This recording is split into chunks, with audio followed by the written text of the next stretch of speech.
Okay, so officially welcome everybody to our final encounter this semester on our topic of transnationalism, literacy and inequalities. This is an international seminar series organized in between University of Texas and University of Missouri and Fluminense Federal University. Sejam bem-vindos. Hoje nós temos o professor Raul Moura, da Colômbia, que vai falar sobre linguagem no espaço urbano, né, que a gente chama de linguistic landscapes, né? Então, eu vou logo passar a palavra para ele. E só sondar novamente se precisamos fazer a tradução de inglês para português no chat. Aí, quem estiver aqui, por favor, manifesta. Se não precisar, a gente não faz também.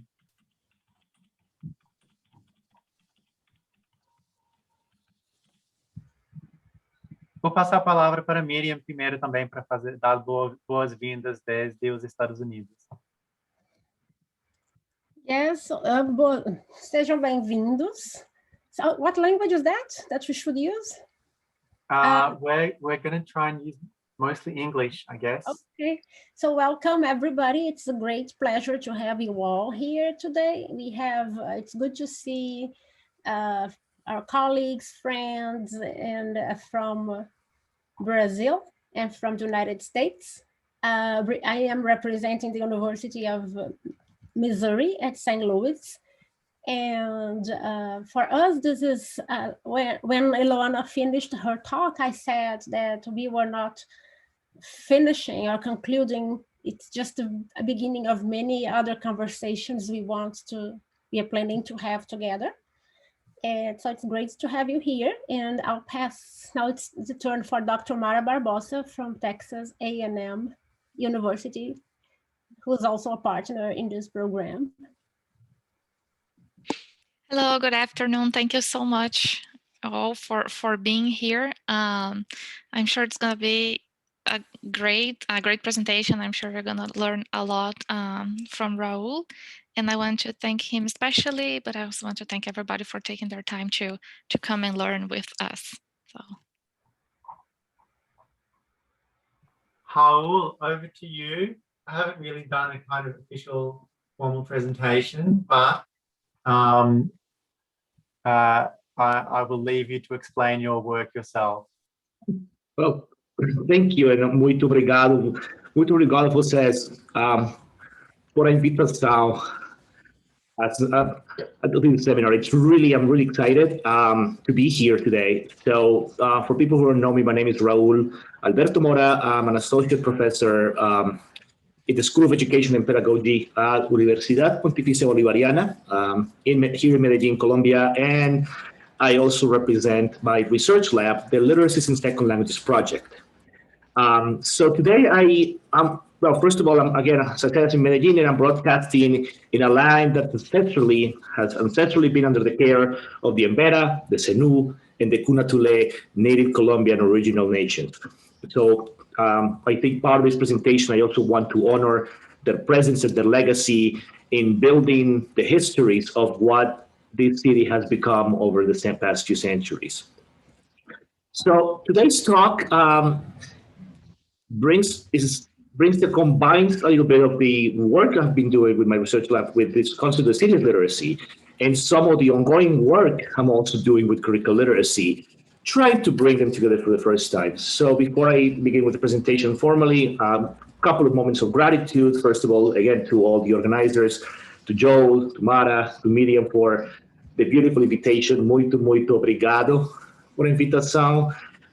Special thanks to one of my grad students, one of my former grad students and mentees, Edison Castrillon, who's now also in the Brazilian ranks as he began his doctoral studies at the Federal University of Piauí.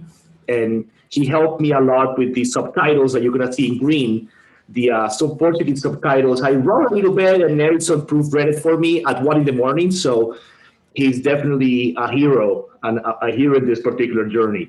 And of course, I credit to my research lab for helping me, for walking with me, metaphorically and literally walking the city.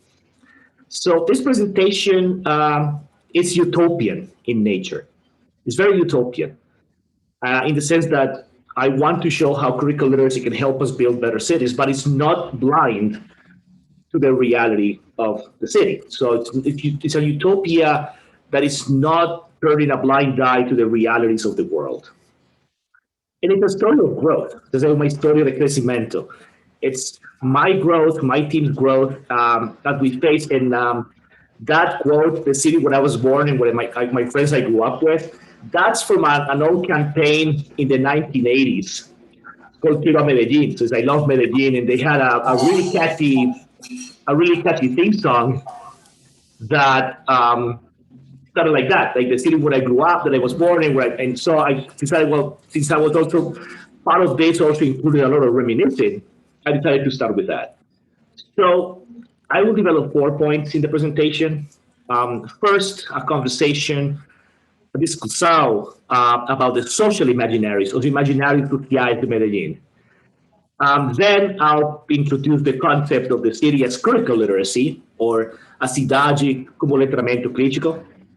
Then I'm going to look at the lessons I have retrospectively learned over the past 9 years of the project lasted. And then the question, onde podemos ir partir de aquí? Where can we go from here? Where I want to share some ideas, and then it's going to like an invitation for all of you to jump into the conversation. So let us begin. And first, let's talk a little bit about the social imaginaries, or imaginaries sociais of Medellin. So I'm going to show you some pictures. And first of all, yeah, this is Medellin. That's a lovely picture. That's the downtown area. You can see the metro. You can see the nightlife. You can see the buildings. A city that is vibrant, a city that is teeming with excitement, with future, with this education, there is culture, where you can have the nightlife, and where now the mayor is talking about, oh, we want to become the next Silicon Valley, we want to bring technology, we want to do all these things. But as I said, utopia cannot happen taking a blind eye to the reality that this is also Medellin. This is also Medellin, the area, like areas in the northwest side and northeast side of the city where you have some of the comunas. And it's important to clarify that the word comuna in Spanish, for us in Medellin, it doesn't necessarily mean the poor neighborhoods or the slums. It just, comunas are basically the geographical, the distribution by neighborhood clusters that happen all across the city. So even translating comuna to favela would not make sense, because all of Medellin is distributed in comunas. Like I live, for example, in, I think it's Comuna 5, which is the Laureles area. And there is Comuna 13, which is the most famous one, where you have the graphic tour, and we'll get to that in the presentation. But there are some comunas that have poverty issues, and there is still ongoing violence, and I cannot turn a blind eye to that. So as I look into the beauty of the city where I grew up, I also have to start thinking, yeah, this is also part of the city. So there is this tension, but there is also this, all these possibilities for growth and these possibilities for hope. However, the problem we have, the lingering problem we have in Medellin, is that this is what people usually see. So you say you're from Medellin, and the first imaginary that people do pop up is Pablo Escobar, and even as a meme, even in the memes. I've never seen that show, but I know that is the meme of killing Pablo Escobar, apparently when he's bored or something. And there is always the reference to Narcos, and the typical question, have you seen, oh, you're from Medellin, have you seen Narcos? This one, Medellin, a Pablo Escobar story, that's a fictitious film from a TV show from the aughts called Entourage. There is this other movie with Javier Bardem and Penelope Cruz, Loving Pablo, Paradise Lost. So there is always this imaginary that all of the life in Medellin just spins around the specter of Pablo Escobar. And I'm like, okay, that is part of our history, and I'm not trying to deny it, but there's more about the city than just always revisiting that particular moment in our history. So as I think about the social imaginaries in our research in relation to the city, I start thinking about the social imaginary, the imaginarios sociales about languages in the city. So it's a question of what do you mean by foreign? What does it mean? Are languages here foreign? Is the city monolingual? And also start thinking about the perceptions that languages and languaging processes um, create in order to rebuild and build the city, and how we can invent and reinvent social imaginaries. And then using how we use those imaginaries as possibilidades de equidade e justiça social, as possibilities for equity and social justice. And here, I want to explain the disclaimer, and I'll read quickly. No das primeiras perguntas, I'll read what it says in the disclaimer, just to work on my Portuguese. So, nossas primeiras perguntas sobre os imaginários sociais, nós queríamos ver como as pessoas jogavam com inglês e outras línguas em Medellín. As novas perguntas sobre a construção da cidade e justiça social são parte do nosso crescimento coletivo e como cada fase da nossa pesquisa aumenta a cidade. So I wanted to clarify that we didn't start at this point that I'm today. When I started in 2012 with my team, we just wanted to look at advertisements and restaurants and whatever English we could find. But as the research has grown, as the team has matured, as we have grown as researchers and as members of the city, more questions have begun to emerge. And those questions begin to fall into this evolving, growing, ever-living framework that we call the city as critical literacy, a cidade como letramento crítico. So we started from talking about urban literacies and we moved to community literacies. So the first two phases, and we moved from English to languages. So that's the evolution of the project. So we started letramentos urbanos, then we moved to letramentos comunitarios. We moved from Inglés to Linguagem. So it's been an evolution. So in the first phase, we looked at physical spaces. So spaces where literacy was in fixed places. The restaurant, the advertisement, the shopping mall, the bookshop. And then we moved to what we call cultural spaces, espaços culturais, where we looked at literacy in transit. So in transit means the t-shirt that is walking, the graffiti that you see on the bus, the fashion, the tattoos that people wear that you see them passing by, and then the individual narratives. So why people were choosing to wear t-shirts, why people were choosing to paint graffiti, why people were choosing to have tattoos.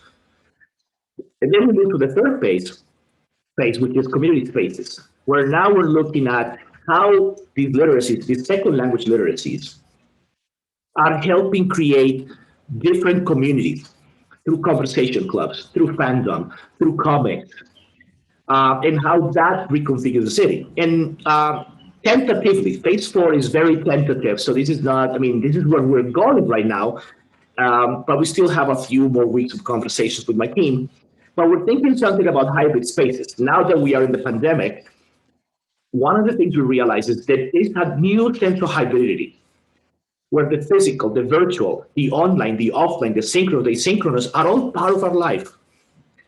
And how are those spaces reconstructing how we think about spaces? So this idea of, I'm starting to look at the idea of third space, as in the work of Eda Soja, Chris Gutierrez, Homi Baba, and how we're going to use that to construct this city as a hybrid space, where there is a hybridity that is the physical and the virtual, but there is a hybridity about where the languages appear and what people do with those languages as we continue to walk the city. That brings us into our framework, the framework of a cidade como letramento, the city as literacy, a framework we have been building since 2013. Right now, it has that hexagonal shape. After today, I don't know what that shape is going to look like. It could be a heptagon, it could be something else. I have no idea at this moment, because right now the framework is evolving as the result of this conversation. But we know that departure point is looking at the traditions of new literacy studies, in particular, the work, the ethnographic and anthropological work of Brian Street, the work of Barton and Hamilton, Ross Ivanich, all that tradition, and then of course the work in linguistic landscaping. So it's somewhere in that area where we are new literacy studies work, we also linguistic landscaping, where this hybrid, where we have also brought up ideas like metrolingualism, the work of Otsuji and Pennycook, and the flow of language in the city, multimodality in the sense of looking at meaning making and how on all the signs that are part of the meaning making, the idea of the geolocation of the messages, which is what you study in geosemiotics, and the sense that even though we're in the city, this is all part of larger global conversations, which is what the idea of super diversity brings to mind. And then this idea of languages as resources. And in that sense, when we look at the notion of translanguaging and we look at the notion of polylanguaging, as they are different gradations of how people use languages as personal resources in their everyday life, and how in a city you're not gonna find that you're gonna find very varying and different levels of how people play with languages. You're gonna from people who use names of stores and they put them in English, or they put them in French, or they put them in Greek, as we have seen in the city, to people where places of neighborhoods where you're gonna have extended communities of people practicing the language, or people who migrated and created their own little spaces where they keep those languages alive. So looking at that variation, and that's why I like to propose the polylanguaging and translanguaging continuum as having these two ways to look at language as resources at two ends of a spectrum, where the city is going to be at different points. And since you're going to have neighborhoods where people are just beginning to, or little messages, short messages are beginning to appear, and the neighborhoods where people, you can hear in one coffee shop 6 or 7 languages. So this framework allows us to start rethinking. I mean, seeing the city as a non-human, we draw a little bit from the post-humanist idea that the city is not static, that the city is vital, the city lives through language. And that helps us redefine what we mean by reading and writing, and what we mean by how we communicate in the city. And then we acknowledge that for us, the city is not simply a passive vessel, not a passive receptacle of text, but it also triggers the production of text. It gives you clues as to where messages should be, gives you clues about the kinds of messages that we should convey. The social dynamics of the city generate messages. So when you look at, for example, graffiti and the kind of social commentary that you can find in graffiti, both in English and in Spanish, that is a response to what's happening in the city. So the graffiti do not come in a vacuum. The graffiti are a social commentary, a social response to social dynamics, to economic dynamics, to racial dynamics. So in that sense, the city gives you the clues about the text you have to produce while you're there. And it gives you the clues and information about the kinds of text forms that you have to create, whether monomodal or multimodal. And it gives you clues about what languages have to start coming into play. Because as we walk the city, we start finding that there is not just English. We start finding that there is French. And we start finding that there is Dutch. And we start finding that there is Korean. And we start finding that there is Russian. And then we start finding that the indigenous languages little by little start to enter the city. So all those languages are, as I like to say, constructing, deconstructing, and reconstructing the city, because they are part of it, and they are every day. As you wake up and you look at the city, you're going to find different layers. Now, let's bring letramento critico, let's bring critical literacy into the mix. So when we talk about critical literacy, there are two particular two starting points. First of all, it's the ongoing question about the neutrality of language and saying language is not neutral. It's not neutral. Language is not neutral. In language expressions, there are societal, social, economical, and political issues at play.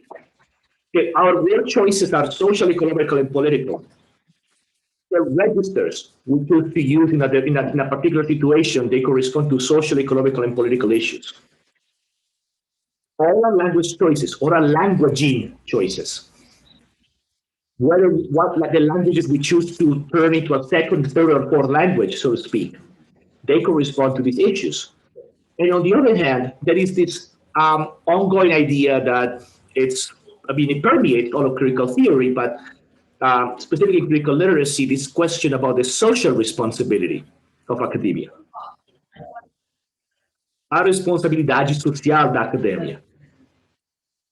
Our consciousness about the societal issues around the world, in Colombia, in Medellin, in Brazil, in Missouri, in Texas, and wherever we are.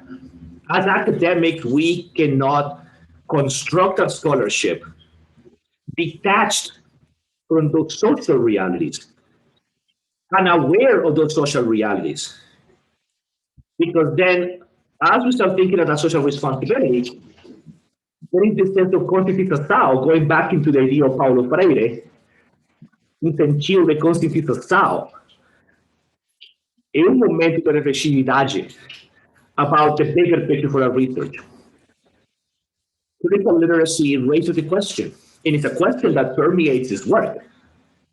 Is the purpose of constructing this research, and is the purpose of constructing this framework just to write the article, just to present at a conference, just to get a book published? Or are we thinking about the possibilities for this kind of research to start affecting a level of change and to turn us and become pockets of change and resistance, turning research and scholarship as moments of resistance, of moments of counter-narrative, of those moments of construction, deconstruction, and reconstruction of our cities and our societies. So we cannot think about critical literacy detached from the social reality. And here's a quote from the upcoming Hammer of Critical Literacy, where we talk about this, how we are now witnessing people rising to the occasion, thinking of solutions for problems, turning the classrooms into spaces for creativity and to challenge the world. So that, when I start thinking of this framework of serious literacy, and I want to bring critical literacy, is because, as the last quote, as the last sentence here says, it is essential that critical literacy practice needs to rethink itself as a force that can fuel change in and outside of our classrooms, citing Paulo Freire. So what does this framework look like? What would a cidade como letramento crítico look like? So the first question is, well, how are we going to use literacies that we know are in the city, the languages that exist in the city, the languaging processes that happen in the city? Como usamos os letramentos, as línguas, os processos de linguagem na cidade, as moments of transgression of the traditional imaginaries? How do we break the traditional understandings of the cities where we live in through this framework? How do we create more equitable and sustainable ways to envision the city? How does this framework help contribute to a city that is more sustainable and is more equitable, where being multilingual or bilingual does not become another form of inequity, another gap, where, oh, you speak 3 languages and that means that you're in a better position than people who speak 2, or that I can do, because I'm in a particular neighborhood, I can do more with that language than people in other neighborhoods. And then thinking about the literacies in our cities as places for creativity, for counter-narrative, for counter-hegemony. I cannot conceive any critical framework if I'm not thinking about those creatividade, contranarrativas, contra-hegemonia. I cannot, I mean, if you don't conceive those elements within the framework, then your framework is not critical. But the questions you're raising are not conducive to critical literacy. So as I think about these frameworks in the city, I'm thinking, how can we use this to start bringing to light the stories, the counter stories in the neighborhoods, and the possibilities in those neighborhoods when people are using English and other languages, and knowing that looking at the history of language in Medellin, we have lots of stories about the connections with English and the connections with Portuguese and the connections with French and the connections with the indigenous languages, again, that are part of this, that sometimes we forget about when we have these conversations. So all that has to be part of this construction of a cidade como letramento crítico. So, 1 second. So, let's look at some of the lessons I've learned between 2012, when we first chartered the Literacy and Second Language Project, and I started drafting the first project until April 14th, 2021. So this presentation for me, and as I was working on this slide last night, and it's been a moment to really think about my shifting relationship with the city. Thinking about a very entangled positionality. So it's important to bring up the positionality that, first of all, I was not born. I wasn't born in Medellin. I was born in a different city, and my parents finally moved back when I was 5. Or before I was 5. My sister was born here, but I wasn't. And for me, that has always been, well, the fact that my dad wasn't born here either, that has created some positionality about the city. Then, of course, I left to the States. I lived in the States for years, and Dr. Georgie talked about that in her presentation. She mentioned that condition of being an in-betweener, that condition of always being in between places in her presentation. I watched her presentation in preparation for this one, and I love how she talked about this idea shifting in this in-betweenness that you have when you're an immigrant, and even when you return. There is still an in-betweenness right there. And I live in that in-betweenness part of it because of my own marriage. The fact that, my spouse is Russian. He's a Russian immigrant who settled here because of me to a great extent. But that, in the conversations and even the way she sees the city differently, has created, and I'm using the idea of kaleidoscopic to define ethnography that Julie Heath and Brian Street talked about, in this constant reconstruction, deconstruction, and construction of the city. So I construct, deconstruct, and reconstruct the city in relation to my identity, but in relation to the fact that I'm married and the fact that we have 2 dogs, and bringing up the dogs is not gratuitous because having the dogs, it also raises issues about the configuration of the city, like where we can go for a walk. If there are places for the dogs to play, to run freely. And that, as you start looking more at the language, and the fact, for example, that a lot of the places in the city, they call themselves, and they use the word pet friendly, and they use pet friendly as a label that is not, they don't translate. They call themselves pet friendly establishment. All that creates a shift in this really, again, I like to use that the word kaleidoscopic. From the ethnography book by Heath and Street, I love the way they explain and use the metaphor, the kaleidoscope for that construction. And of course, I have to also include the multiple identities of my research team because they are helping me. They are doing a lot of the field work. Some of the pictures that I'm going to show, they are field work that they did and that we talk about in our research meetings. So this is a construction that it's kind of like the sense, it's very ethnographic. If you're going to use like the idea, like Denton's idea of ethnography, that is me, but a me that is in relation to the others that are connected to that me. And I bring that into this conversation today. So first of all, I start thinking about, as I look at the city, and I start looking at literacy as a counter narrative. And this is a barrel, in a store right, like, about 4 blocks from my apartment. And I like the Medellin state of mind. Of course, I'm wondering if they got where they got this from. If they got it from, I mean, if they just were listening to Jay-Z or they were listening to Billy Joel, or where did they get this from? It's a good question I would like to ask him sometime. But we start thinking about languaging beyond traditional policies. Linguagem a lendas políticas tradicionais. Traditional policies of language, and I'm sure that happens in Brazil, have this idea that cities are by default monolingual and we have to turn them bilingual. That our cities, unless you're talking about really, really big cities, I'm thinking maybe Rio or Sao Paulo, they're monolingual cities. No one speaks any language other than that. And we use the no one speaks the language other than that. And we emphasize the speak because the speak also means, oh, we don't have tangible measurements, meaning the standardized tests and the levels of the Common European Framework of Reference for Languages as the yardsticks. So those are the yardsticks we use to say, these cities are monolingual. No one speaks English. No one speaks any other language because, we cannot ask 3 million people to take the IELTS. So how do we know? But if you start going around the city and you start seeing what people, everyday people do with language,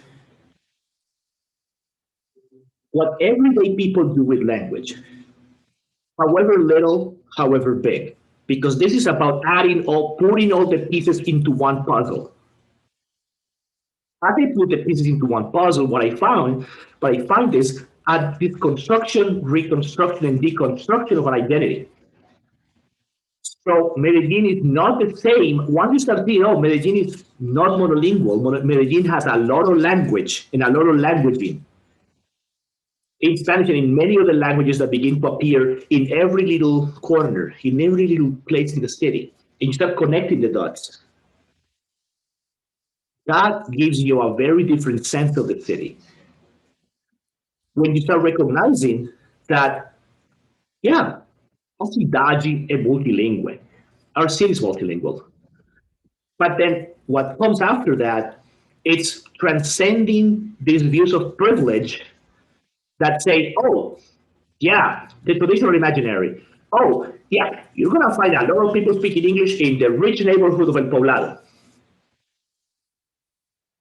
Yes, I'm not denying that to me. That's true. I'm not contesting that particular affirmation. I'm contesting the underlying idea that that's the only place in Medellin where people use multiple languages. Or that my neighborhood of Laurel is because it's a semi-affluent neighborhood next to the university. Oh, that's the only other place. I'm not contesting the existence of those clusters. I'm contesting the erasure of the rest of the city from the conversation of multilingualism. The city, as critical literacy says, look, don't ignore the rest of the city because there is stuff happening and we are bringing the receipts. There is a lot of stuff happening and we have the data. That's what we're telling people right now is, no. I'm not saying that in every neighborhood, everybody speaks 6 languages. No, I'm not saying that. I'm claiming there are a few households where people speak 6 languages. Yes. What I'm claiming is there is a lot of languaging happening across neighborhoods, in corner stores, in restaurants, in those graffiti that you find in different areas of the city, in those barrels that people paint and they write Medellin state of mind, in the fact that people like to say, they start saying Medellin city, and that's a way for them to own it, even though the name of the city is Medellin, but they say Medellin city, and that's part of owning the language. That Medellin city, I used to think it was a mistake. No, it's not a mistake. It's the way, that's how people frame the name of the city in English. It's not a mistake, it's a framework.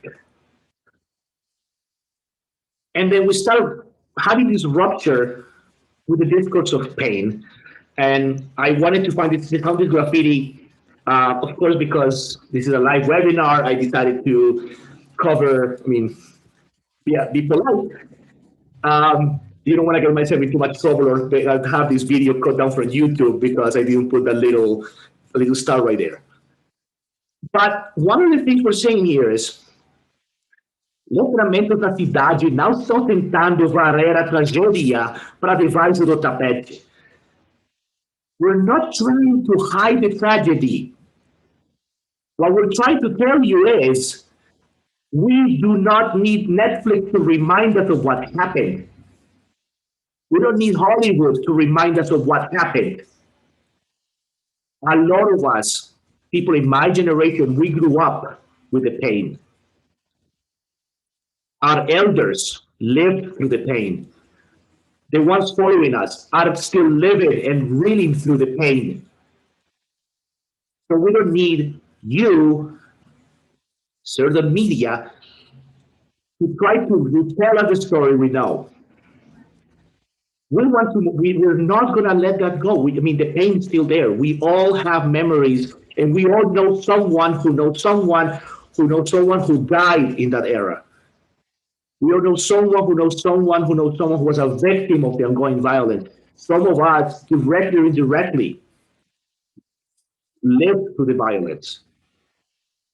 So we're not trying to hide it. We're not trying to obscure it. But as you see language in the city, what we're trying to say is there is more than that. We want to move on and rebuild. And we want to use those languages, all those graffiti and all those expressions and all those messages you see in the shopping malls.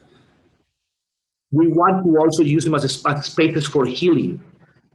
We want to use the coffee shop where people go and practice English, and they have a drink, and after the drink, they dance. And while they dance, they're practicing English and Spanish at the same time. So the tourist speaks Spanish, and the local person speaks English, and they practice. We want to use language as spaces for healing, or spaces for recovering the city, and not lose the city in the pain, not lose the city in the tragedy any further. So that's why I'm saying the city of critical literacy is also a rupture with pain. It's a possibility for life, the possibility to reinvent the city, to build new communities as we see our youngsters. And again, going back to the cause of pain.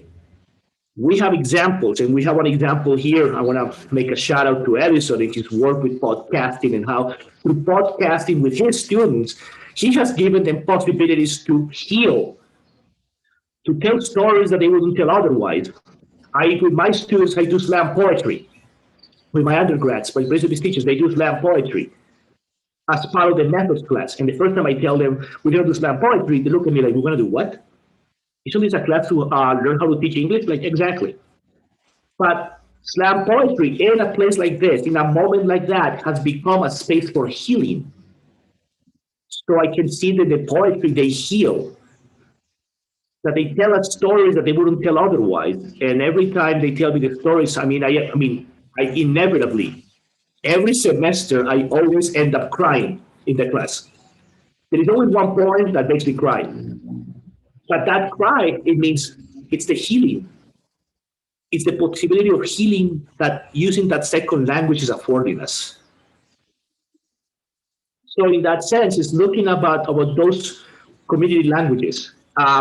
It's the possibility to rebuild our schooling, to rebuild the way we think about schools and we think about learning and we think about teaching. And it also is indexicality of creativity. And again, I have to put another single heart, and quickly I'll tell you, I don't know if brands exist. I saw this brand once when I was in a coffee shop, and I went to take a break, and I entered a shop, and they had this advertisement. So of course I had to take a picture, because that's what we do when you're visitors. Like, I was like, oh, can I take a picture of this? It's called data. It's called data collection, because data collection never ends. But what happened quando começamos a jogar com uma língua aparentemente estrangeira? What happens when we start playing with a language we call foreign? And part of this question is, breaking that traditional second foreign language binary once and for all. That is part of the end game for those of us who are in the field of language education, TESOL, ELT. That is the end game. So I'm very, I mean, I've always been very forthcoming about it. That's part of the end game, breaking those binaries. So what happens when people start playing with language in the city? Whose language is it? When languages come to the city, they belong to the city and the people who live in the city. And then we see this social transgression through language and how these expressions that we find in the graffiti, that we find in the name of the I think it's underwear, that we saw in the rest and in one of the publications we mentioned, the plates that had freaking good rim, but it wasn't freaking, it was something else. You can feel it, you can do the mental exercise of substituting freaking for the word that it really was there. But it was freaking good rims. And I think that all the time. And I love it because that is a way to reconstruct the city through language. That you start finding new stories. That every time I walk through the neighborhood and I see ads in English or in other languages in a light post, on a traffic sign, on a random wall or on the floor, even on the walls around the campus. Those are cultural narratives that are reconstructing the city. And in that reconstruction of the city, we're also thinking of reconstructing, deconstructing, and constructing our neighborhoods. So this is a picture from Comuna 13 in Medellín. And the quote says, "Io graffiti no inglês ou espanhol, no preto e branco e na cor. Apenas com palavras, só com imagens, e com imagens e textos justapostos. Podem encontrar um espaço e coexistir da cidade. Não deveriam fazer o mesmo os habitantes da cidade." So, what can we learn from the language in the city? The language in the city is not interfering. English is not interfering with Spanish. And when you see Russian in a random place, it's not interfering with English or Spanish. And indigenous languages that are part of this are not interfering with anything. If anything, I'm more and more and more and more convinced that the way forward for those of us who study language is to stop looking at interference and really embrace the idea of coexistence. That languages don't interfere with each other, languages coexist with one another. And once we learn that languages coexist, we can actually use languages to help each other's survival. So as the quote says, if graffiti can coexist with different messages in the city, if graffiti can coexist with the names of the stores and with the advertisements and with the bilingual advertisements you see in every shopping mall, in every university campus, what's stopping us from coexisting in this very city we live in? Why can't we learn and take that lesson from a non-human or from the non-humans that the languages are? Why don't we take a page from their book and we learn to coexist in the very city that we claim we love and that we claim we want to be for a while? So I'm starting to get into the end of this part of the talk, and that's where we're going to start the conversation with the question of onde podemos ir a partir de aqui? Where do we go from here? So when I think about this idea of the cidade como letramento crítico, a city as critical literacy, one of the things I want to do is stop oversimplifying or glamorizing languages. If we're going to study languages in the city, and if we're going to teach languages in the city, we have to come to terms with the complicated histories of languages. We have to come to terms with the fact that when you pick up a language that you want to teach, whether it's Spanish, Portuguese, or English in this particular context, you're going to have to learn to take the good, the bad, and the ugly. That every language that is a dominant language has good, bad, and ugly. that every language that has a dominant status through history has skeletons in the closet. And we're going to have to acknowledge that if we want to move forward. That we have to understand the complicated histories of languages and understand that, contrary to what policies believe, just enacting bilingual education policies, once again recalling the legacy of Brian Street, is not going to automatically fix anything. That we need to build models of multicultural, multilingualism in our cities that recall the lessons we learned about the autonomous model of education, the autonomous model of literacy. But just adding bilingualism, just taking language in the curriculum is not going to fix the social inequities alone.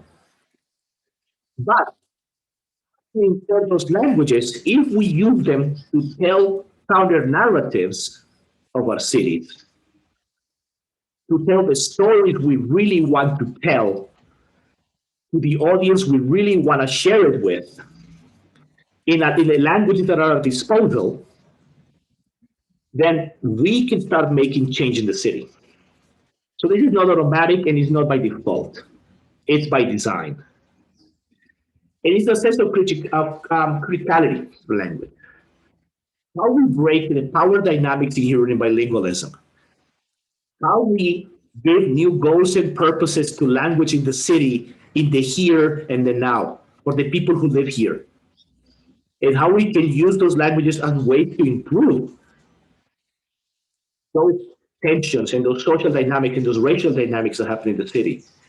And how we look at the new forms of languages that are surfacing. There is a lot of conversation these days about translanguaging. There is a lot of debate about translanguaging, and I personally have been keeping track of the debate, and I love it.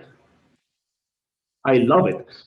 But we need to think about what would a Latin American framework for translanguaging look like? A South American even framework of translanguaging look like? Start thinking about the multimodality of the city. A multimodal concept is a SAO. I mean, that's a concept I'm working on these days with a group of my researchers. The idea of multimodal critical consciousness turned into multimodal concept is a SAO. Like there will be a publication coming about that in the very near future. I'll be happy to share it when it's out. But that sense of the multimodality of the city. What are the multiple resources that people are using to communicate in the city, where all the languages at play are multimodal resources? And it's a global South thing. So I want to take a moment to revisit some of the ideas of a very good friend, a dear, dear friend, someone I can honestly say, and he knows it but if he watches the tape or the video, he knows that he has a very special place in my heart, and it's Dr. Dimande. We crossed paths 12 years ago when I was a doctoral student. I was a doctoral candidate. He started his career as an assistant professor. And our conversations at that time helped me a lot with my dissertation. So I always have this debt of gratitude, Monday. And in his presentation, we talked about this idea of the global South and how we have to understand a cidade como elemento crítico é um quadro conceitual do sul global. It's decentralized and decentralized. It's a framework in the global South and from the global South. I would like to emphasize those two areas that it's important because some of us are in the global South doing the work from the global South, and we cooperate. And we are building the city on praxis. The cities are theory and practice embodied, theory and practice personified. There is theory and practice in every building, in every corner, in every street, on every block in the city. It's just that sometimes we're too busy worrying about crossing the street that we're not paying attention to the practice that happens as you cross the street. After this, well, my team and I are going to continue, as I said, continuaremos andando, escrevendo sobre a cidade, na cidade, ao redor da cidade. We're going to continue making this framework more complex.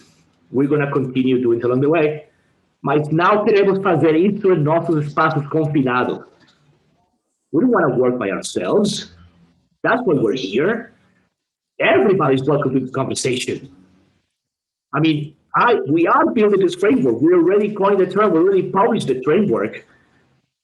But the framework is nothing, or the conceptual framework is nothing, if it's not in conversation with people who can use it and feed it and enrich it and make it grow and make it live it.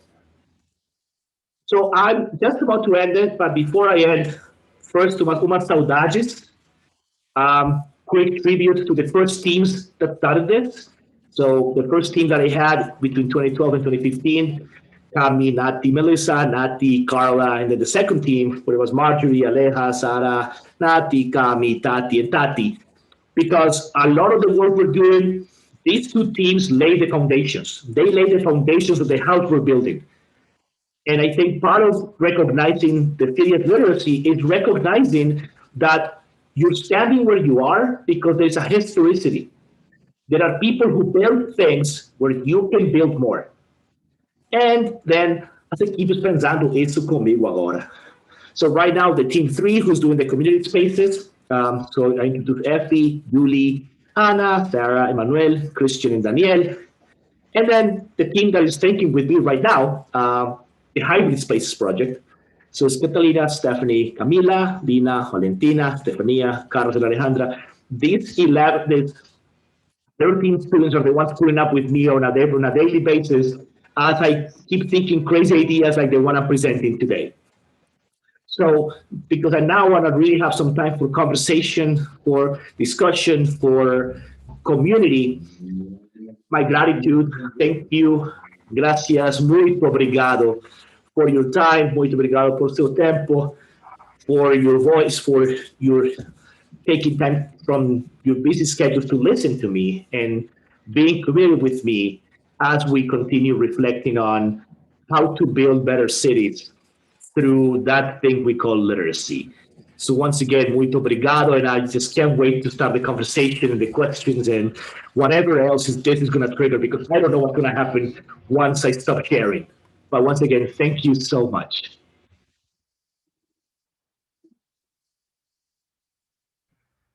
Thank you, Raul, for this wonderful presentation. Lots of food for thought. And I think that this is a very important moment. It's for the cycle of this speakers series. This is the last one this semester. And I think we are now extremely inspired to start a second cycle to continue the conversations that started here. So lots of thoughts. I asked the participants to register on the chat, to write their names here if they have questions. I see that Valkyria already has one. So, yeah, I saw that. And I have a question too. So maybe I could start, so to give some time for other of our participants to write their names. And I was listening to you all the time. Of course, as a listener, I was dialoguing with the other presentations in my mind. And I'm thinking that in this time of the pandemic, everybody's talking about the future, a future of a new normal. And we know that we are already contesting the idea of normal because nothing was normal in a world of no. So, but anyways, when you think about the city as critical literacies and think about this idea of healing and pain, I think it has a lot to do with possibilities of envisioning new futures for us in the social role of academia, like as teacher educators or language educators. So what impacts or what kind of counter narratives do you envision as counter narratives that will be part of this healing process that we need, specifically, we've always needed, and we need it now after this global trauma of the pandemic. And so this idea of transgressing our traditional imaginaries of the cities. So that's what I would like to hear more. How do you see, what possible counter narratives or ways of doing these? Well, I think, well, first of all, that's a beautiful question. And so thank you, Miriam. This is a beautiful question. One of the things I see as a potential counter narrative is as we start paying more attention to what people are doing right now. And I'm thinking about our youth, our youngsters, our children, our adolescents, our students at the university level, and everything that they're doing with those languages, and how a lot of those stories are falling through the cracks because we have this view that, oh no, you're in school so you can use English when you graduate.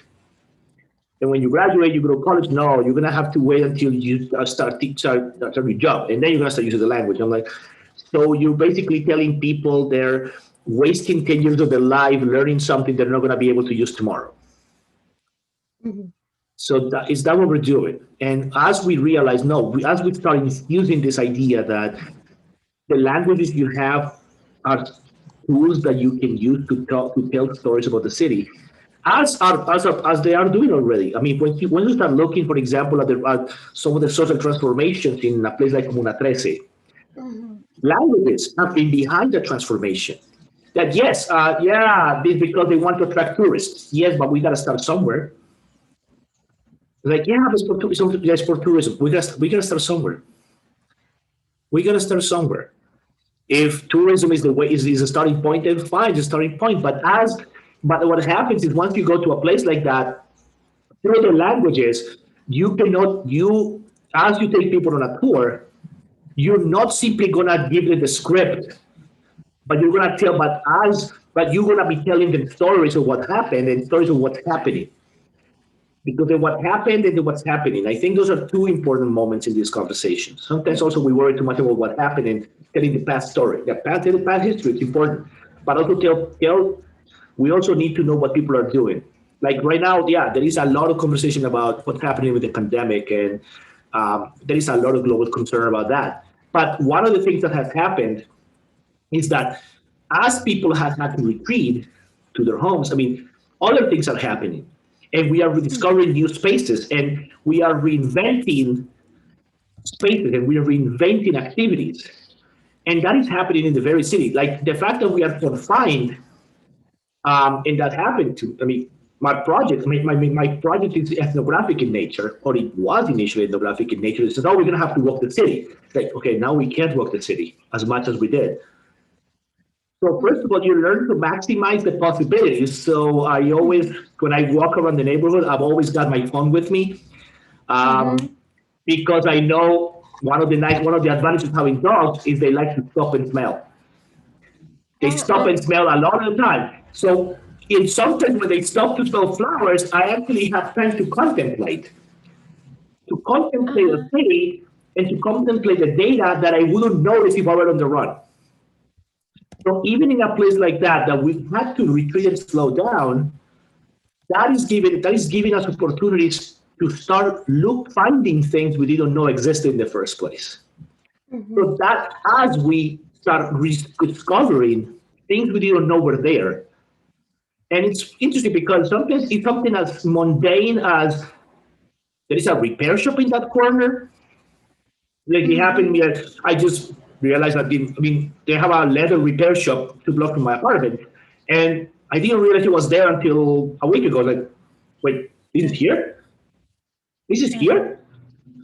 Like, where was I when this happened? And I asked them, oh, they told me it was for a couple of months, but they're like, why did it take me 2 months to discover it? The answer is because I wasn't looking, because I wasn't paying attention, because I was always running in the same direction, straight to the traffic light. And the pandemic has forced us, oh no, we have to stop. We have to stop and start looking. And even in the sense of our work as researchers, it's forcing us to start being creative. Oh, we have to think of other ways to do this, to collect the data. We have to start relying on other resources, and we have to start relying on maybe a lot of more interconnectivity. And right now we're all fatigued, we're Zoom fatigued, but the possibilities for interconnectedness across the cities as we meet like this, once we have some time to breathe a little more, we're going to see a lot of possibilities for that reconstruction, for that healing. In those conversations we're going to start having about what is life in your city versus life in mine, and we start trading pictures. And so the possibilities for that reconstruction, and especially if we accept, as you said, that the normal wasn't working. Nothing was there was nothing normal. Nothing was normal.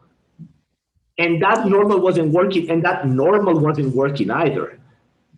And I think as we start reconstructing that new, whatever it is that we're going to call it, languages and all the languaging and how we use all these different resources of communication are going to be a key player.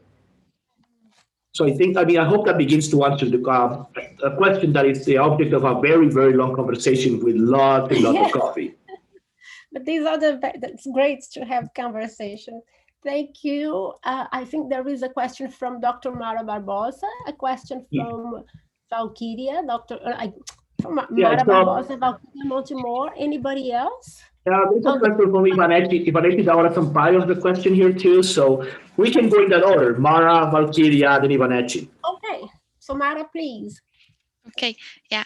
Raul, thank you so much for your presentation. That was really, really interesting. And it brought me to think about my context here in South Texas, really close to the border, where we have so many different linguistic practices or languaging in this context. And as I think about my context, my community, and they struggle to make the language we see here legitimate, to be seen as legitimate.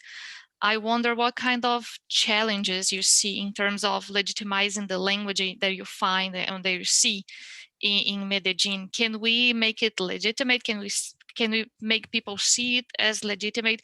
And should we even try? What do you think? Well, the first thing I think that the way the relationship with languages here it can be a little bit different from what happens in some of the borderlands, because here, for example, being able to use the languages is a goal. It's a goal that is legitimized by the public discourse, is legitimized by the policy. So there is a legitimacy in being able to speak all the languages. And even people in the city have gradually adapted to that. And I can look back in my own history, and I can go back all the way back to my years when I started teaching, talking about 1993. That's a long time ago. And I remember one time I was going I was going to go pick up the bus to go home. And I had one of my textbooks. I had a textbook, and I stopped at a little tiendita there in a little shop, and I put my notebook on the counter and grabbed myself a drink. And I could hear people kind of like giving me really funny, give me side eye because I had an English textbook. But then I remember when, like around 2000 something, and I'm on the metro. I'm riding home with a friend, and we just came from. I teaching the 6 o'clock class. 8:15 we go to the metro, and we're conversing in English, like nothing, like no big deal, not very loud, just normal conversation. And I remember just when I'm about to get off, somebody comes behind me like, "Excuse me," like, "Oh, sorry." And my first reaction was actually, "Hey, sorry," and I just jumped out of the wagon. And I remember the third moment of the metro, 2011, 2012. With Paulina, and Paulina and I, because we met in the States, but no matter just because of habit, we speak in English. I mean, she's incredibly good in Spanish, but because we our marriage happened, our first part happened in the United States, English became the de facto language, and we continue like that. And we're talking, and you could see people going like this. You could see people leaning to eavesdrop, and I'm like, they're just trying to eavesdrop on our conversations.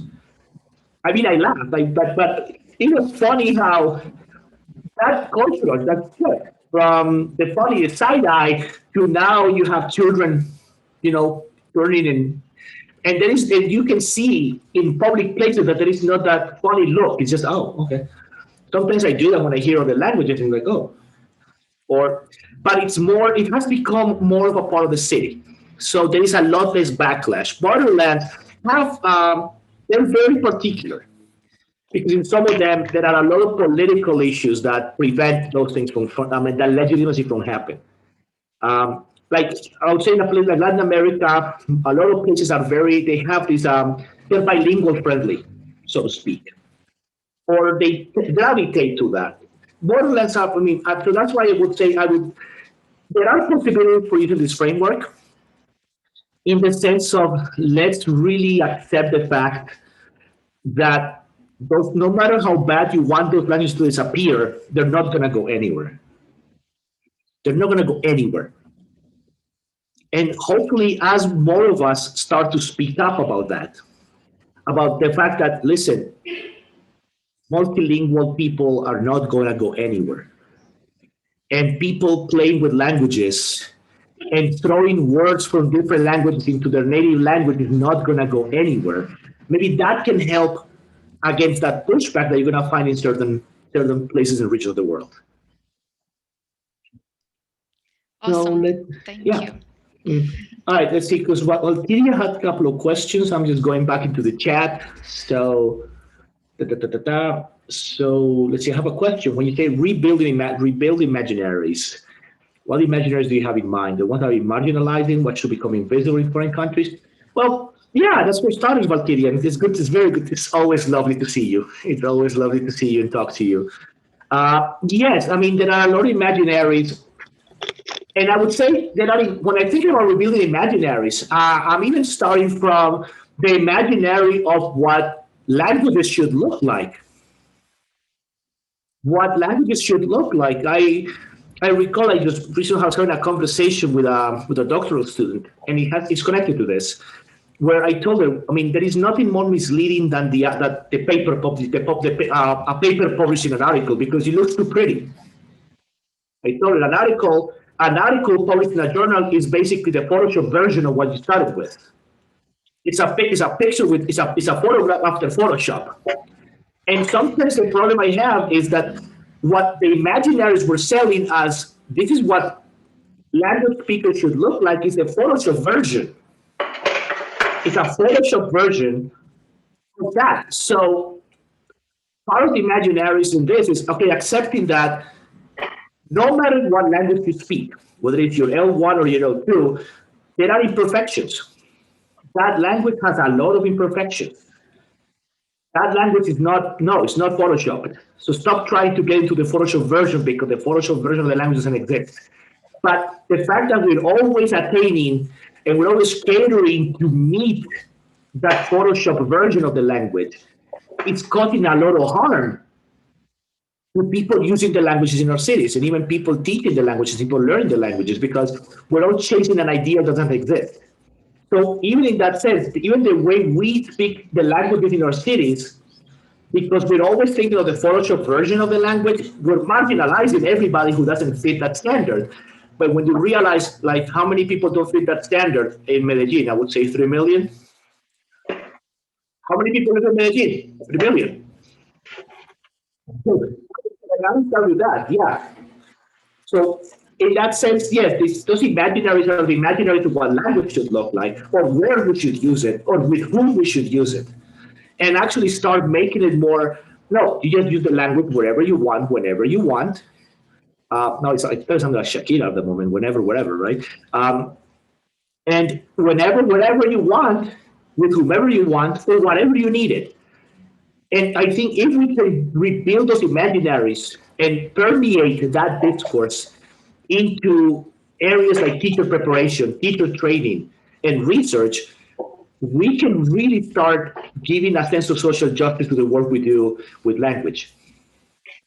So I think that answered, I think that will be the first question, right? I also have one more question. I think this one would be a continuation of what you were saying now. Because you know what my concern is, that it seems that it's interesting for society and for universities to have this kind of discourse that we have. You know, I think that we've been on the same track. Then it seems that they are giving some room for the critical ones to have some room, you know, but nothing should change. So that's why the second question now. Mm-hmm. Oh yeah, well, absolutely. Okay. No, I mean, yeah. The colonial curriculum. Yeah, the question about to make this kind of proposal more viable, do you think we should discuss the colonial curriculum in order to design without breaks in the wall? And yes, I was recently telling my team that when I start talking about decentralizing and decentralizing, the idea I've been posting, tinkering with recently, and I told them that is part of the larger project of our work here. That we start thinking about decentralizing space, decentralizing language, and because we have, and I go back a little bit with my research lab, we have a model that says revisiting space, rethinking language, reinventing education. That's our, if you can see it in the opening slide, it goes like that. And so that's just the beginning, but the plan, the second stage of that reflexivity is passing from 3 R's to 3 D's, which is decentralizing space, decentralizing language, and yes, decolonizing education. That's a much larger project. But it's in the sense of, yeah, we need to be, kind of going back to Ivani Lynch, we have to be school, we have to be school schooling. Like, there has to be a project that, yes, when I think about a serious literacy, part of that is thinking not necessarily as without breaks in the wall, but thinking about what other walls are part of that. Because literally, when I think about graffiti as a place of social commentary, and and a lot of my work on graffiti is inspired by a common friend, Ana Cristina da Silva, and how she talked about quantity social in the wall, in the streets, through graffiti. I mean, that's one of the first articles I read when I was trying to conceptualize my own work. So, first, if you're watching this, I love you. Kevin too, by the way. And it's that notion of, it's not necessarily forgetting to bridge the wall. No, there are a lot of walls in the city. And if we start tearing down all the walls in the city, what you're going to have is a lot of rubble. You're going to have a lot of debris. So I don't know if I'm tearing down all the walls in the city, because then, okay, we're going to have a lot of debris, and then what do we do? Now, it's thinking, let's not compartmentalize school and the city, because we seem to have created this bubble. I don't want to use the word invisible border, because that in Medellin that has a very strong social connotation, so I don't want to go there. But I'm thinking of this idea that we isolate the school from the city.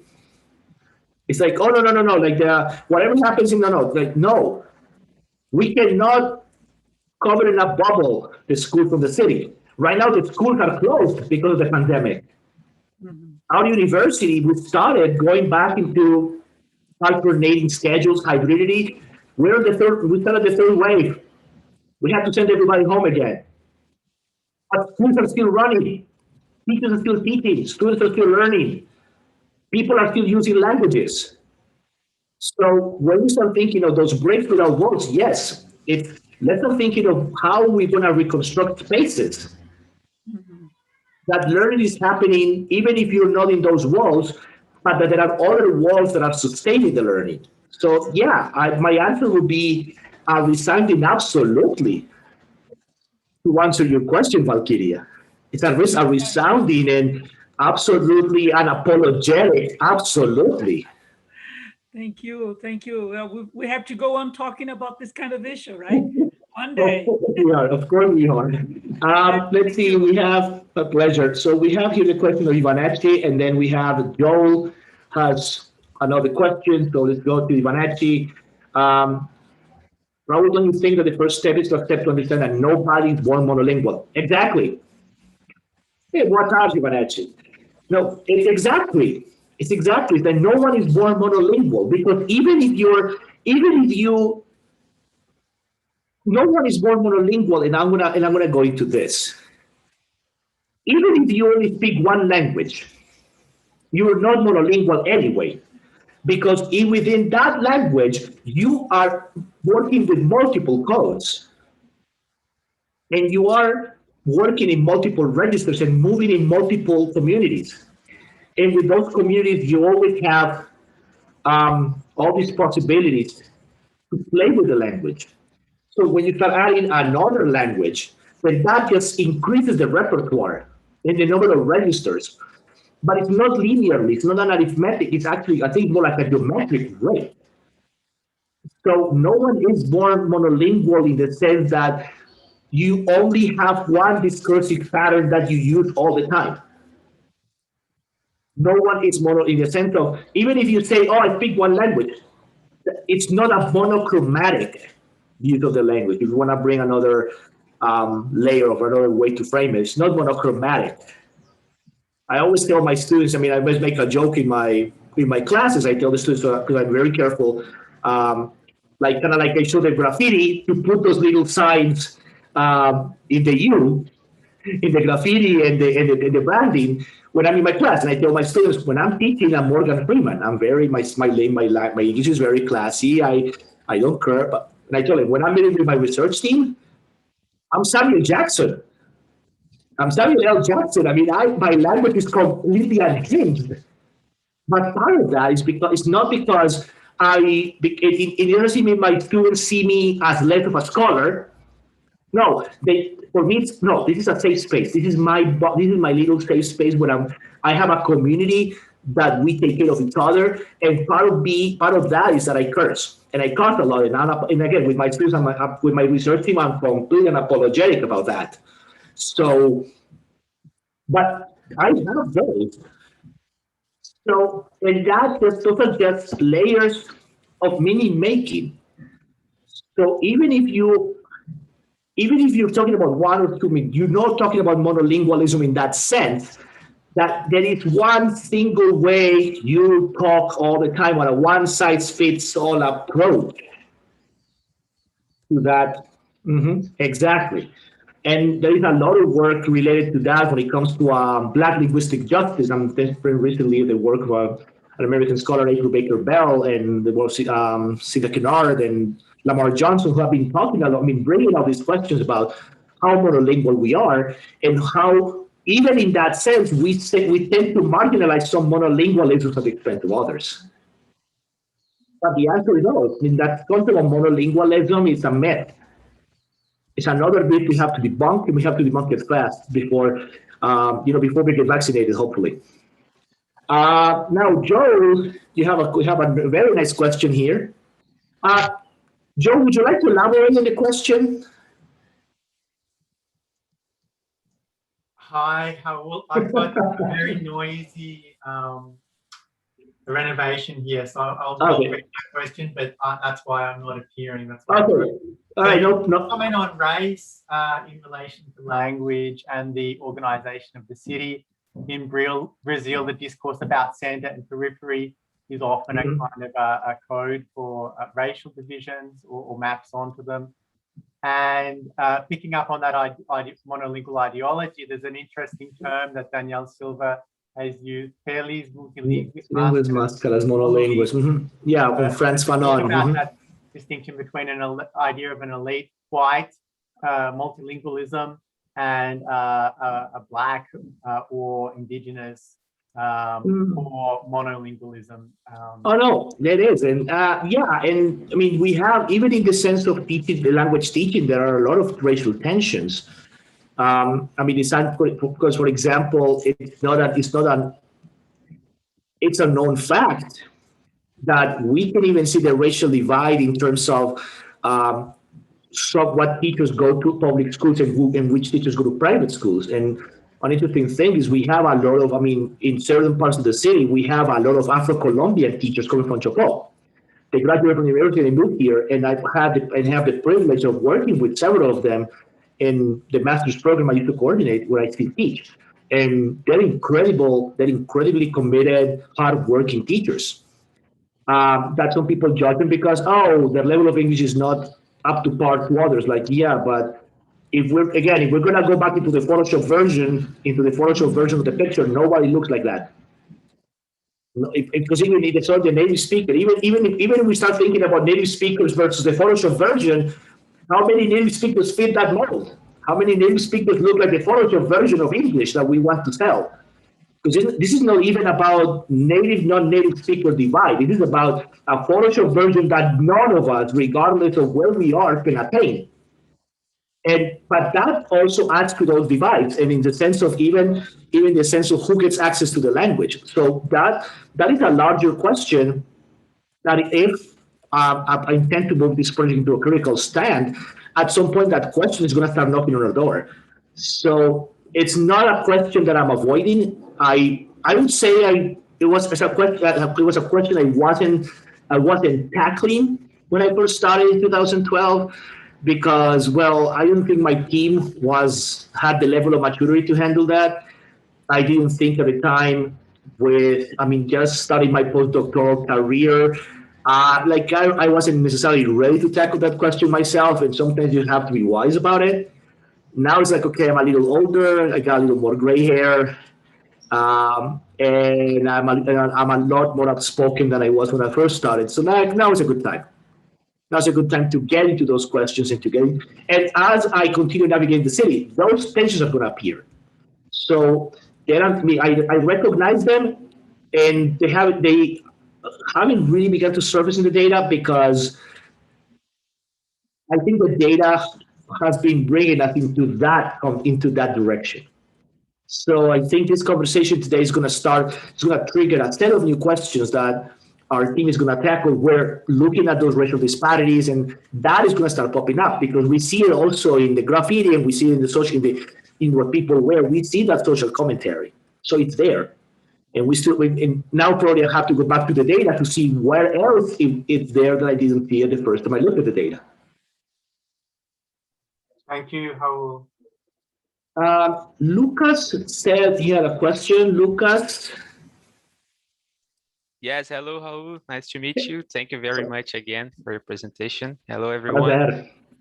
Raul, I want to know, what do you think what are the first steps to make people understand the power of colonialism in literacies, but in universities, not only in schools? Because, for example, many public university teachers, professors up here in Brazil, they live in an academical bubble with the classic academical speech. I don't know if you get it. I do. How do you think we can change that? How do you think we can change that? Like, not only with the students at public schools or private schools, but also at the university, which is really important. That's a brilliant question, Lucas. Muito obrigado. Thank you very much. And I'm going to start answering the question with something this is a conversation that I've had with my wife, with Paulina, with my wife once. And I said basically, I quote, I can't do much for the people ahead of me. I can only do something with the people who are right next to me and start working with the people coming right behind me. So, there are certain battles that you think, that is not even, I would say, it's not even worth waging anymore because some people don't want to be involved in those battles. And some of those people in that ivory tower, they're entrenched. What we have to do is start finding the people who are in our generation who are already shifting. And I see that because I see how it's been in the field in Colombia. I've seen the field of ELT in Colombia, and the current wave. We had some people in the first wave who were moving in that direction, but this one is an incredibly progressive generation of scholars, where we have people pushing the boundaries in literacy, social justice, gender, social inequity. Like people now, and we can see it in the national conferences, how we have moved from the classical, let's look at reading and writing, how to improve reading comprehension, to, oh no, we're going to talk about LGBTQIA plus and the problems they have, and the problems and how they are nowhere in the textbooks. And we're going to talk about social justice and how invisibilized Afro-Colombians are in the discourse of English. Those questions are happening. And I can see that the generation coming behind us, and I see it in the doctoral students in our Colombian universities and our master's students, are pushing the envelope.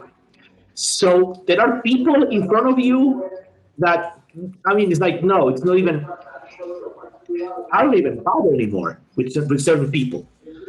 I already know who I can work with and who I can influence in my generation, and I'm working my tail off to start changing the discourse in the teachers who are coming into the school in the next 2 or 3 or 5 years. So it's about choosing your battlefields. It's also choosing your battles and choosing your battlefield. Some fights are not even, some hills are not worth dying on. So find the fields where you really want to stand your ground and get engaged in the fight. Start finding the colleagues, the friends, the comrades that are going to help you with that. And you're gonna find the good news is you're gonna find them. Some in your institution, some everywhere else. But you're gonna find those comrades. I've been able, I mean, lucky enough to find them. I have found comrades in Brazil, and some of them are right here. People who, from the very beginning, have been very welcoming to listen to my ideas. I mean, think of like initially like people like Valkyria, Lynn Mario, then Joel, then Daniel. I'm thinking of Andrea Matos in Minas Gerais. And more recent people I met like Mara and people like Miriam. And you're gonna find that community. So and there will be moments where you're gonna find that you are fighting the fight all by yourself. And no, you're not fighting the fight all by yourself. Because sometimes we're too tired to look around. It's a trend of trying to find a good fight is that we get really tired. And when you get really tired, your eyes get really tired. And when you get really tired, you cannot see around you. But when you kind of clean your eyes up, you put a couple of drops in your eyes, you start noticing, oh no, there are more people than I thought there were. So don't lose the and as I said, I'm very utopian, and again, it's because my wife is a very utopian scholar, and I'm a hopeless optimist in many ways. In the sense that I realize that yeah, we're in the middle of a mess, but we can still get out of here. I think it's kind of like the Bordusian in me, like yeah, we're in a mess, but there is a way out. We just have to find it. So, and I can understand the question. Sometimes it comes from a place of despair. It comes from a place of hopelessness. I know where that question comes from, Lucas, because I've been in that place. I've been in that place for 28 years. But in those 28 years, I've also found that there is hopelessness, but there is also a lot of hope. It's just that you need to know where to find it. And sometimes be out there and let hope find you. You'll be surprised how often that happens, that hope finds you. Going down an escalator, drinking a coffee, like you never know. So don't lose faith, because I think that this presentation showed it. That question you have is not a question you have that is just yours. A lot of people are wrestling with that question. Let us help you answer that question. And in turn, we'll let you help us answer our questions. Thank you so much.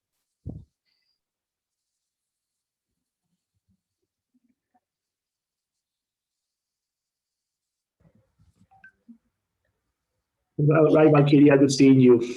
Yes, I don't see any other questions here. No. I believe there are many, but we know we audience sometimes is shy, and I'm sure we'll have another opportunity to continue this conversation. I hope so, because it was a real pleasure to have you here with us.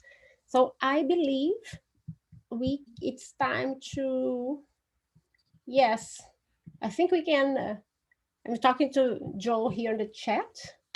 So I'll see, like Lucas says, he's speechless. This is what I believe many people are. So thank you so much. Any final words, concluding words before we? Ivan, hold on, Ivan. This is before we. Ivanetti was asking for the is raising her hand. So yeah, we should give her the. We should let the. We should definitely let her. Because I do not have I have the speaker's view here. No, it says, may I say something? No, just for this chat, may I say something? So, by all means. Yes. So go ahead, Ivanette, your microphone is okay. Hi, everybody. Hi, Professor Raul. I'm very thankful, really. Thank you very much, because you brought us a lot of important themes, and especially when you talk about bilingual and multilingual. And I remember our professor Ana Lúcia Silva Souza, because now it's exactly 10 years that she brought us the book Letramentos de Resistência. And it was the first time I'm making my PhD at the Federal University of Bahia, almost 2 years.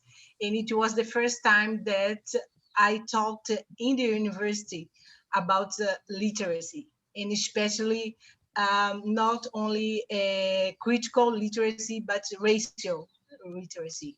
And the professor Aparecida de Jesus Ferreira also, she brought this discussion to us. And it's really interesting because this language, like you brought us, the city has a lot of languages, and this language we don't find at the university. The university is still in a very comfortable situation and waiting for what? Waiting that this language come to the university. It's like my colleague here, the Lucas, he asked exactly what I was thinking about. How can we change this view, this way of thinking at the university? I know that it's changing, but it's very slowly. I know that's changing because Professor Miriam and Professor Joel, they are here, and I'm trying to follow them everywhere. When the eyes alive from Miriam, Professor Joel, I'm there to hear and learn. And I was very surprised when I was talking to Professor Alexandre Timbani from the Unilab University here in Bahia. He's from Mozambique. And when we were talking, and I told him, oh, I learned English and German, and now I'm learning French. I like languages. And he told me, yes, you like language, but you should not forget that your ancestor, your roots is to speak a lot of language. So you need to be conscious that it's not new that you are learning different language. It's in your roots. So you need to go back and to recognize that you are not monolingual. And now I finally understand it. And I'm trying to write about this, and I'm trying to talk with the people about this. We were never monolingual. So now we need to be conscious about this. And I'm very thankful that you brought the discussion to us today, and with a very important slides and presentation. I hope that we can take this later, yeah, Joel? Absolutely. But thank you very much. Beautiful comments, Ivana. I mean, and you're right. And thinking about definitely, like if you look at, for example, Africa is the most multilingual country there is that we just have obscured it in some of these very colonial ways that we frame bilingualism. We start thinking about bilingualism versus diglossia, for example. That is just something to obscure the multiplicity of languages that people in places like the ways that the African diaspora has always played with languages. Like they've always played with languages. Is that we just haven't given them enough credit for that. And I love the conversation with the Brazilian counterparts. I mean, personally, as a literacy scholar myself, and someone who's taken that really the less traveled road of talking about literacidad, which is the counter concept to letramento. Because as you do in Brazil, you have alfabetização and you have letramento. We have alfabetización y literacidad. And once you enter the L word, and I see that, I think one of my researchers was here, and I always tell them, you enter there, you're gonna love it the moment. Once you get into it, you're gonna love it, but you have to understand that is the path, that's gonna be a path of eternal resistance. You just went to resistance. But the beautiful thing is that I look at the work in literacidad and letramento that is happening in Latin America. I would say this is the time of this continent to make a stand. And I invite you, and I share already with Joel, a really nice series of 3 essays that were published last year in Research in the Teaching of English. Are 3 essays about Latin America. So there is one that a colleague from Mexico, Patricia Rosas Chavez, wrote about her work. We have another one that was written by 2 of your colleagues, Claudia Rocha and Ruben Maciel, about Brazil, and then one with my colleague Claudia Cañas about Colombia, where we talk about that when it comes to literacy research, this is our time is now. Latin America, I have a strong belief that Latin American scholars are the ones who are going to propel the field forward into 3021. Not even into 2030. We're the ones who are going to move the field into 3021. And you can quote me on that. So let's keep up the good work. Let's keep up building this community where the Global South is providing input and is having these serious conversations with the Global North to create a true global academic community. So I appreciate your words, and they inspire me. They inspire me to continue in conversation and to continue in community with all of you. Oh, wow. So thank you, Ivanette, for sharing your, not asking. Yes, I really appreciate these scholars you mentioned, but yes, I think unfortunately our time is about to end. So I believe it's time to say goodbye for today, and we sincerely hope. It was wonderful to have all of you participating in this speakers series, especially today. Thank you, Dr. Moura, or obrigada, Raul, for your wonderful presentation, and each of you who were here participating with your questions, sharing your reflections. And I am sure that this is like an investment in each of us towards changing and building a future full of these counter narratives that we were talking about, and the possibilities of re-existing linguistically, right? So thank you again. Joe is sharing with us his Facebook page on the chat for his group, research group. And the videos of these presentations will be available, and when they are, we'll contact all of you with the links, and we'll be glad to have, everybody will have the opportunity to re-watch, to see these again, and this is gonna be fabulous. Thank you so much again. And I think it's so sad to say goodbye, but it's we have to. Right? Bye, everybody. Bye. Thank you so much, everyone, once again. Thank you. Yeah, thank you. Bye, thank you. Thank you. Bye-bye. Gracias. Bye. Gracias. Obrigada, Miriam. Obrigada, Joel. Prazer te ver, Ivanette. Obrigado, Ivanette. Obrigada, professora Mara, também. Sim. Obrigada a vocês. Beijo. Beijo. Tchau. Joe, como... Tchau, thank you. Eu vou deixar para você encerrar, tá? Apertar o